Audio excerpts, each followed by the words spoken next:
मेरी बहन और उसकी दोस्त दोनों गंदी फिल्में देखती थी और खुद को सुकून देती थी।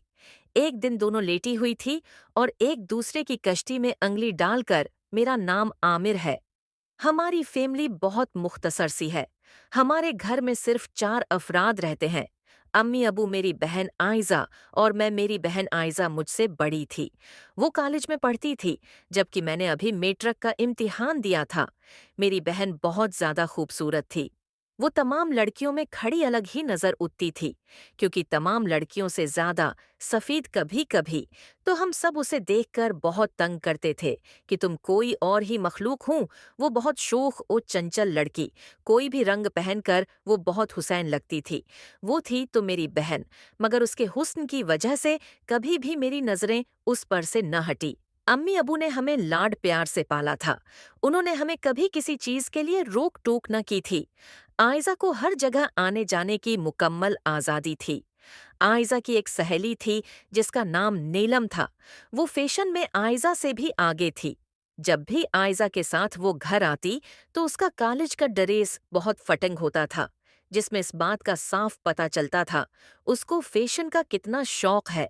मुझे उसकी वो दोस्त बहुत अच्छी लगती थी।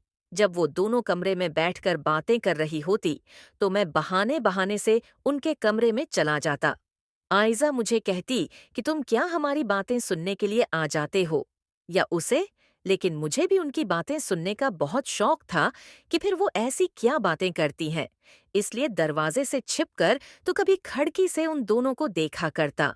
आयजा और नीलम एक ही बेड पर लेटी होती और दोनों स्वई दुनिया जहान की बातें करती। मैं कभी किताब लेने तो कभी कोई चीज लेने के बहाने उनके पास गुजर गया था। क्योंकि आयजा का और मेरा एक कमरा था, उन दोनों के पास मोबाइल भी था। मोबाइल तो उम्मी अबू ने मुझे भी लेकर दिया हुआ था, लेकिन मैंने उस मोबाइल का कभी भी कोई गलत इस्तेमाल न किया। लेकिन मैं महसूस करता था जैसे वो दोनों कोई ऐसी चीज मोबाइल पर देखती हैं जिनसे उनको बड़ा लुत्फ आता है। मैं दरवाजे से पूरी तरह कान लगा देता, लेकिन फिर भी मुझे किसी चीज की कोई आवाज न आती। दोनों ऐसे साथ साथ रहती जैसे एक दूसरे के निकाह में हूं। जब कॉलेज से छुट्टी करनी होती तो फोन करके नीलम को पहले ही बता देती। फिर नीलम भी कॉलेज से छुट्टी कर लेती। नीलम जब भी आयजा के साथ घर आती तो मेरे गाल पर जोर से चटकी लेती और आयजा को कहती कि यार, तुम्हारा भाई इतना क्यूट है। उसका अंगलियों से मेरे गाल को चूमना मुझे बहुत अच्छा करकट करता था और मैं काफी देर तक उसके हाथों के लम्स को महसूस करता रहता। दिल में सोचता हूँ कि काश नीलम जैसी दोस्त मेरी भी हो। अगर ऐसा होता तो मैं ऐसी हुसैन लड़की को बस देखता ही रहता और अपनी उस सोच पर खुद ही हंस देता था। अबू उम्मी को कहते थे कि तुम्हारा बेटा जवान हो गया है।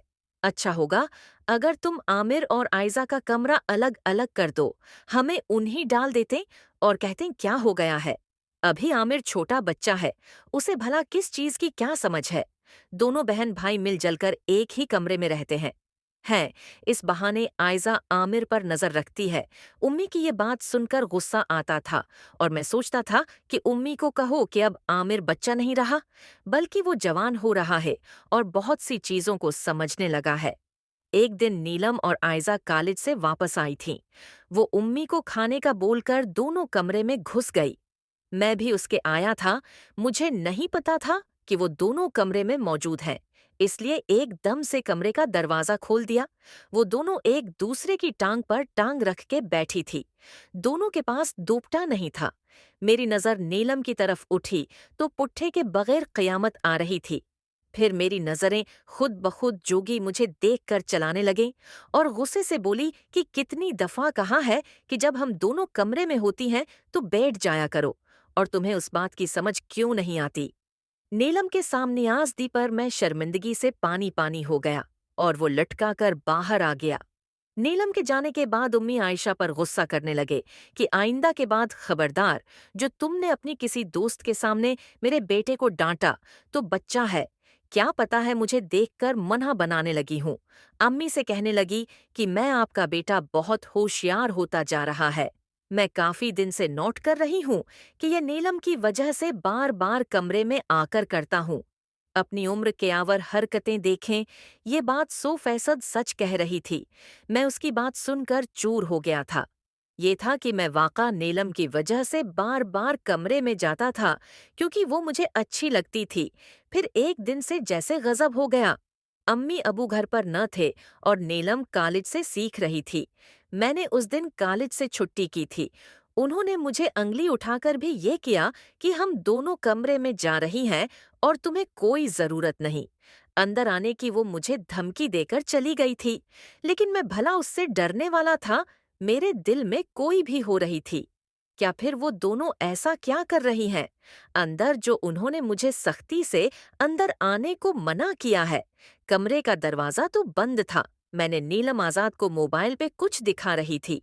आयशा वो चीज़ें देखना नहीं चाहती थी, लेकिन फिर भी नीलम उसके साथ शर्म करके उसे फजल दिखा रही थी और उसे अकसा रही थी कि जो चीज़ें मोबाइल पर हो रही हैं, वो हम दोनों करती हैं।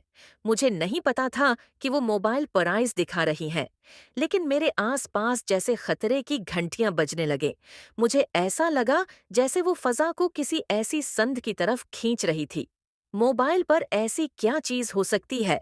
फिर मेरे जहन में अचानक धमाका हुआ, या मेरे दोस्त की बात मुझे याद आई जब वो मुझे कह रहा था कि मेरा बड़ा भाई मोबाइल अजीब और गरीब फिल्में देखता था। एक दिन अबू ने उसे पकड़ा तो उसे